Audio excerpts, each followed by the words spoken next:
लड़कियों का फिर सेग्रीगेट किया है, लड़कियां कैसे लिखती है वो देखना है। अभी 6 महीने का टाइम है मैम, तो क्या उनको पहले मेंस के लिए कुछ पढ़ लेना चाहिए, उसके बाद से प्रीलिम्स मुझे तो प्रेशर में लिखना आना चाहिए। जी। मतलब तो GS2 जो एक सब्जेक्ट होता है डायनेमिक सब्जेक्ट है वो। और हाँ। एक ऐसे भी बच्चों को दिक्कत हो रहा है क्योंकि हाँ। नया स्टार्ट हुआ है। मैंने साइंस के लिए घटना चक्र ही लिया था। घटना चक्र ही बस। किया था, उसको मल्टीपल टाइम रिवीजन हाँ, किया था। बस। जैसे कि मैम 72nd का कैलेंडर इशू हो चुका है और काफी सारे बच्चे इसमें भी रुचि ला रहे हैं कि कैसे प्रिपरेशन किया जाए, और वो जानना चाहते हैं कि जो भी कैंडिडेट इंटरव्यू दे रहा है उनसे हम ये चीजें सीखे कि स्ट्रेटजी क्या रखी जाए, कौन कौन से रिसोर्सेज को फॉलो किया जाए।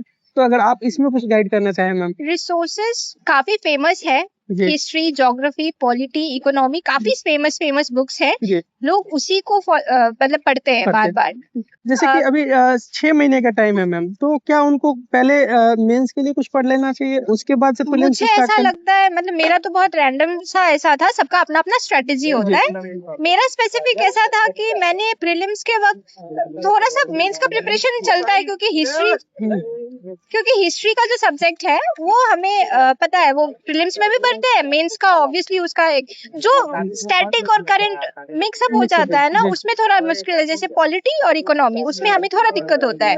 हिस्ट्री ऐसा सब्जेक्ट है कि आप प्रीलिम्स के साथ साथ मेंस के लिए भी पूरा नोट्स प्रिपेयर करके रेडी रख सकते हैं, क्योंकि शायद से 2 महीने मिलते हैं मेंस और प्रीलिम्स के रिजल्ट के बीच में, तो 2 महीने में हर सब्जेक्ट को वास्टली कवर करना मुश्किल है। और क्योंकि बीपीएससी थोड़ा सा ट्रेंड पहले से चेंज कर रहा है, तो हमें उस हिसाब से, तो उस सब्जेक्ट को जो चेंज हो रहा है उसका डायरेक्शन, उसमें ज्यादा समय हम लोग तब दे पाएंगे जब जो स्टैटिक क्वेश्चन है उसको हम लोग ऑलरेडी कवर करके रखें। मतलब नोट्स बनाओ, बाद में बस रिवाइज करेंगे। हिस्ट्री का जैसे हो गया, डीआई तो डेली प्रैक्टिस करना रहता है। डीआई अभी से प्रैक्टिस करना स्टार्ट कर दें जी, डेली एक डीआई, क्योंकि इस बार हमारा डीआई काफी खराब गया था, क्योंकि हमने काफी लाइटली भी लिया था, क्योंकि इजी आते थे काफी समय से।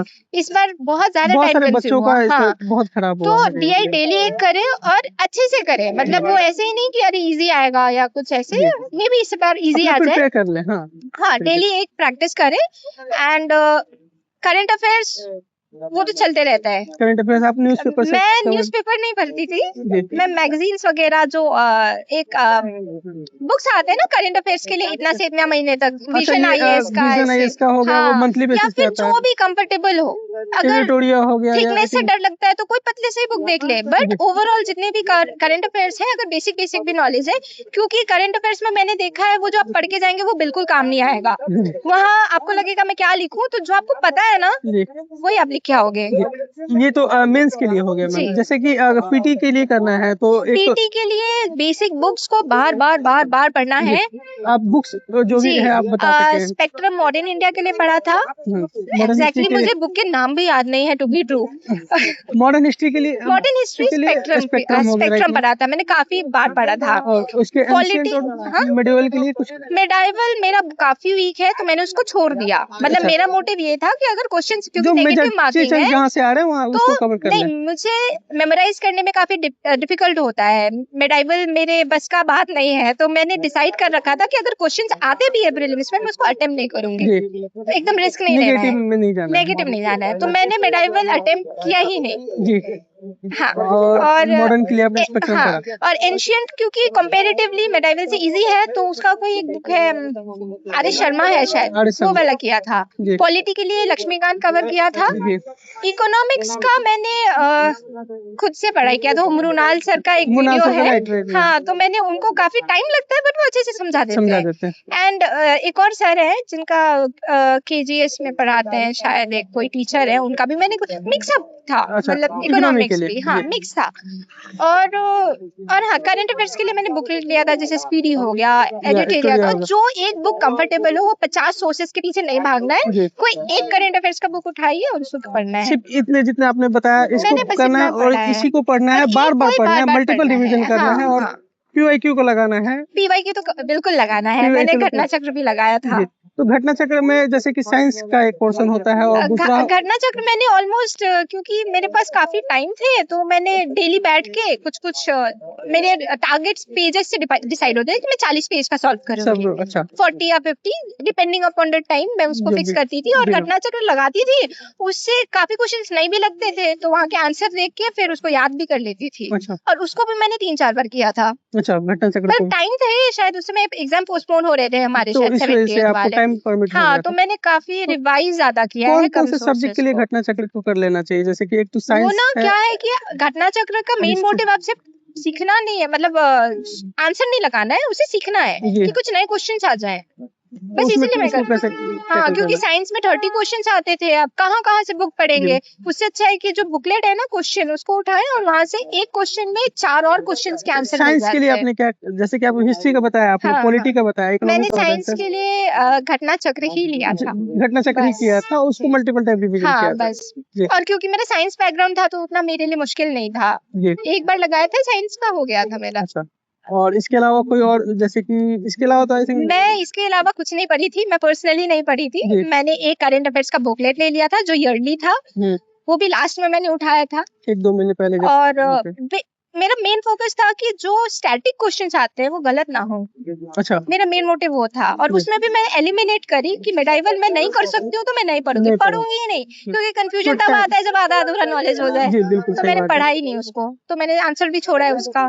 जी गलती तो होते हैं, नेगेटिव्स में मेरे आंसर भी गए हैं, बट कंपैरेटिवली कम होता है कि ये पीटी के लिए हो गया मैम। अगर पीटी के मेंस लिए। के लिए देखा जाए तो जीएस2 जो एक सब्जेक्ट होता है, डायनेमिक सब्जेक्ट है वो। और हाँ, एक ऐसे भी बच्चों को दिक्कत ऐसे हो रहा है क्योंकि हाँ, नया स्टार्ट हुआ है, तो इसके लिए क्या अप्रोच रखना चाहिए बच्चों ऐसे के को? लिए मैंने जो यूपीएससी के टॉपर्स थे, ऐसे का बुक मैंने उसको रीड किया, समझ, यूपीएससी वाले क्योंकि जो बच्चे मैंने हैं ऐसे जिंदगी में कभी लिखा नहीं था, ये मेरा फर्स्ट टाइम था। जी तो स्कूल्स में भी हम लोग मजाक में लेते हैं, सीरियसली नहीं लेते। जी तो मैंने पहले समझा कि ऐसे लिखते कैसे है, एक जी राइटर बनना होता है ऐसे लिखने के लिए, जी और मैं बहुत बैड राइटर हूँ, क्योंकि एक जो बायोलॉजी सब्जेक्ट पढ़ने वाले या मेडिसिन पढ़ते हैं ना, वो ज्यादा जो फंक्शंस होते हैं जो एक स्पेसिफिक है ना, वो स्टोरी नहीं बनाते जी हम लोग, तो हमारे लिए दिक्कत था। तो ऐसे को मैंने समझा, 2-4 जो अच्छे अच्छे मुझे जो, और ऐसे में भी ना काफी लेवल है कि कोई इजी तरीके से लिखता है, कोई टफ तरीके से, वर्ड्स पे काफी वर्ड चेंजेस रहता है। जी तो मैंने ऑब्जर्व किया कि लड़के का जो वर्ड होता है, लड़कों जो अटेम्प्ट करते हैं यूपीएससी का पेपर, वो समझना थोड़ा डिफिकल्ट होता है, वर्ड्स ऐसे हैवी यूज करते हैं कि पहले ही डर जाए।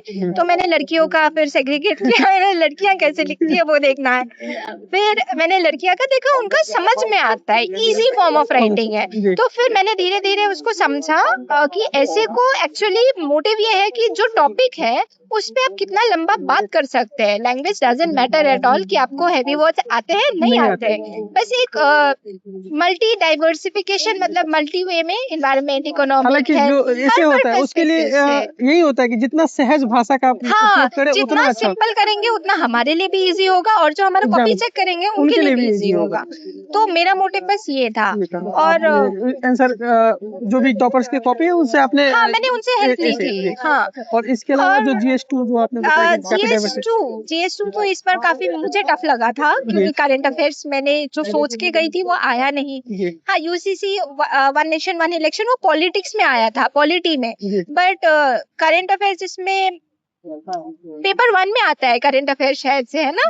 हाँ, पार्ट 2 में मैं भूल गई हूँ। कोई बात नहीं तो वो पार्ट 2 में डोनाल्ड ट्रम्प और कास्ट वाला और कुछ कुछ क्वेश्चंस आए थे जो मुझे बिल्कुल नहीं आता था।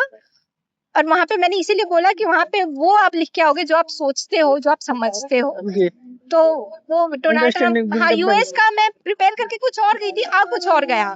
तो मुझे जो समझ आता है, जिस तरीके से आपने जिस तरीके से मैं सोचती हूँ उसको, वो मैं लिख के आई थी। जी। उसका कोई एक स्पेसिफिक कोई टेक्स्ट नहीं था। और ऐसे सवाल मैंने, मुझे लग रहा है 6 से 7 क्वेश्चन मैंने ऐसे किए ये थे। मुझे लगता है कि सारे बच्चों को कहीं ना कहीं कुछ ऐसे क्वेश्चन आते हाँ हैं हाँ जिसमें कि उनको हाँ, नहीं खुद पता से होता, लेकिन वो नहीं, लगातार जब लिखते रहते हैं तो उनको आइडिया हो जाता है कि अगर इस टाइप के क्वेश्चन उस आते हैं तो समय उनको कैसे प्रेशर में आपको और टैकल कुछ करना समझ में नहीं आएगा, बस आपको लिखना है तो लिखना है, कुछ भी लिखना है, ऐसे जी होता है। तो प्रेशर में लिखना आना चाहिए। जी मैंने वो घर से तो प्रिपेयर बिल्कुल नहीं होता। तो जी ऐसे टाइम बचाएं कि स्टैटिक वाला जो पोर्शन है, जैसे हिस्ट्री है, वो ऑलरेडी हमारा रटा हुआ रहता है, जी तो उसमें फास्ट राइटिंग करके और जो थोड़ा समय निकाल के पार्ट 2 को कवर किया जाए, क्योंकि जी वहां थोड़ा सोचना पड़ेगा। जी मैम।